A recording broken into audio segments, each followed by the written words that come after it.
धान की कटाई के बाद ये किसान अपने खेतों को अगली फसल के लिए तैयार कर रहे हैं। इसीलिए वो खेत में बची पराली को जला रहे हैं ताकि वो जलकर मिट्टी में मिल जाए।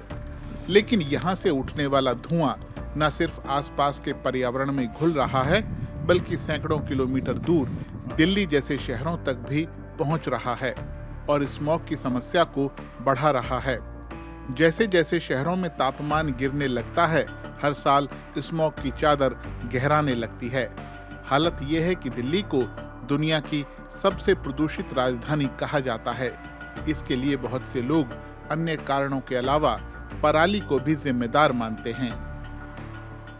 It's a matter of every year. This is the season wherein we are conquering the most of the pollution. The reasons are several. It could be because of the vehicle, and the most important one is the parali burning, which is happen in our adjacent state, Haryana. Diwali is also on the corner, but how we are going to cope up with it, I have no idea, because this is something which we can't control. हाँ, मतलब पराली जलती है, लेकिन सरकार कुछ कर नहीं रही, उनका भी कुछ शायद सॉल्यूशन उसके बाद होगा नहीं ना, तो शायद वो लोग जलाते हैं। कुछ सरकार को करना चाहिए, क्योंकि उसका धुआं से पॉल्यूशन यहाँ दिल्ली में होता है, मतलब और कोई कारण नहीं है, वहीं का पॉल्यूशन आता है। बाद में भी ठंड के भी कोहरा होता है जो, तो दोनों मिक्स होकर बहुत ज़्यादा हो जाता है। अभी विंटर जैसे आएंगे दिसंबर में ना, तो पराली का धुआं भी, दिवाली का धुआं भी, तो बहुत ज़्यादा कोहरा होता है। कुछ दिखता नहीं हमको, सामने हमने सामने कुछ दिखता नहीं। मैं यहीं वॉक करने आती हूँ, कुछ नहीं दिखता हमें। लेकिन जसकरण सिंह अपने खेतों में पराली को नहीं जलाते, बल्कि वो इसे सुपर सीडर नाम की इस मशीन के जरिए जमीन में दबा देते हैं। वो कई साल से गेहूं और दूसरी फसलों की बुआई इसी के जरिए कर रहे हैं।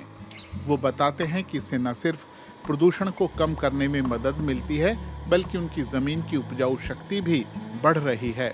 पहले थोड़ा थोड़ा खेत को ऐसे सीधा ही बिजाई कर देते थे, कणक को इसको बीज देते थे, और हौली हौली जैसे जैसे समय पे 2-3 साल के बाद जिसमें जो पराली जो सारा कुछ हमने मिट्टी में मिलाकर खेती को बीज बोया था, वो 2-3 साल के बाद उसमें बहुत बढ़िया रिजल्ट मिला हमें। कणक का और जोने का दोनों का बढ़िया रिजल्ट था, क्योंकि समय के बाद जो पराली जब गल जाती है तो एक पूरा खाद का काम करती है। इसमें काफ़ी मतलब इसमें तत्व होते हैं जो हमें फसलों को चाहिए और सीधे इसमें मिल जाते हैं।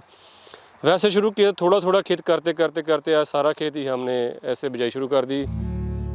ये बात सही है कि छोटे किसानों के पास कई बार इतने संसाधन नहीं होते कि वो सुपर सीडर जैसी बड़ी मशीनों का इस्तेमाल कर सकें, लेकिन अब कई राज्यों में सरकार इसके लिए सब्सिडी भी दे रही है।